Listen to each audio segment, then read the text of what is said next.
As we celebrate Cactus's 20 years, we invited co-founders Anurag and Abhishek for a chat. Well, it feels great. If we were in office, I would have shared with passion how it feels. Well, it feels lots of things. Feels great. Feels like a long time. Feels also like a short time. More than anything, it feels that if you stick around long enough and you persevere, you'll get somewhere. I think when we started, people ask, did you ever want to build a large company? We set out to actually build a large enterprise.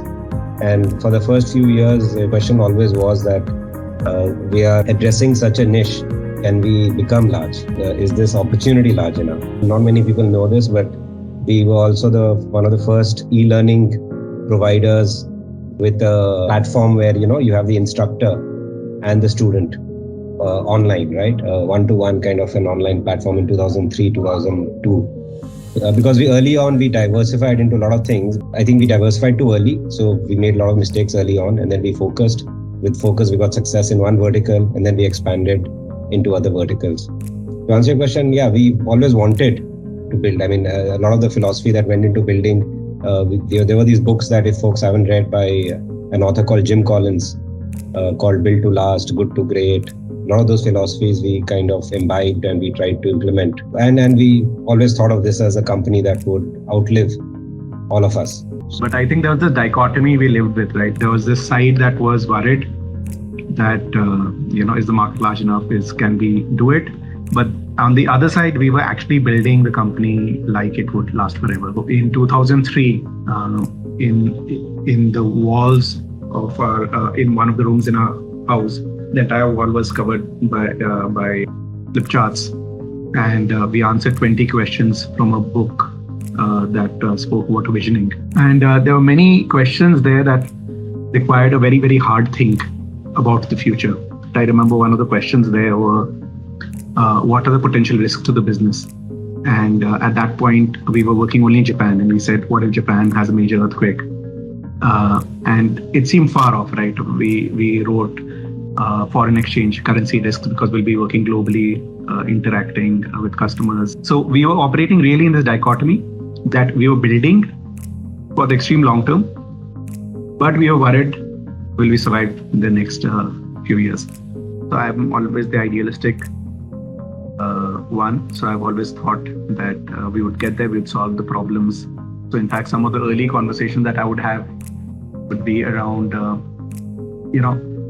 in Japan, we'll be working with the Prime Minister's office and the government of Japan, and we'll have a confidential, private, secure editing department team within the government of Japan, right? So that they're communicating better internationally.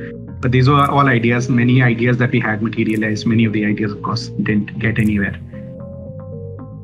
Some of the turning points that brought us where we are today.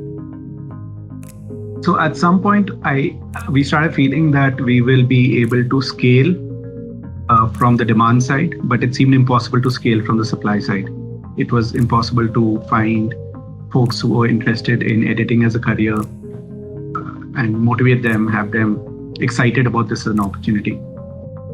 So when we went freelance, I think that was one critical turning point. If we'd not gone freelance at the point that we did go freelance, I don't think we would have made it so far. And that served us well as we are experiencing even today, right? That was extremely valuable. Moving tech in-house was another turning point, which set the foundation for where we are today and where we are likely to go in the future. There were many strategic deaths we faced, and we came out of it every time, So the first, death was, is this large enough? And so we expanded internationally even when we were small. So immediately after Japan, we went to South Korea, we went to China. While, we started our operations on ground much later, many people don't know that we started our first entry into China was as early as 2005-06. And then there was not much success.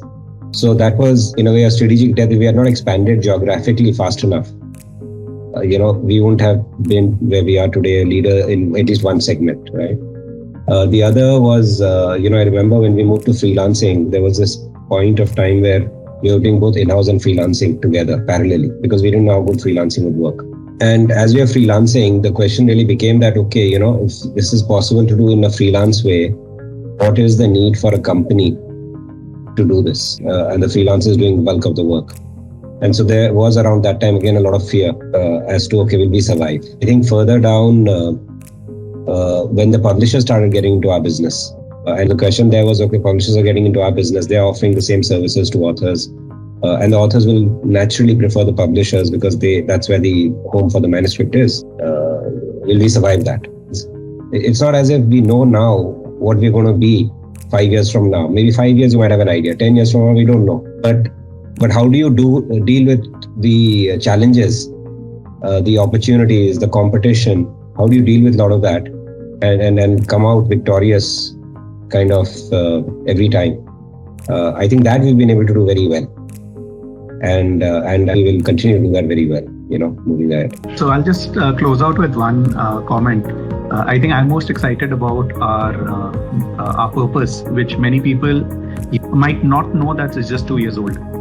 So prior to that, we had articulated our purpose differently. And the new purpose statement that we've articulated to enable people to reach the highest potential.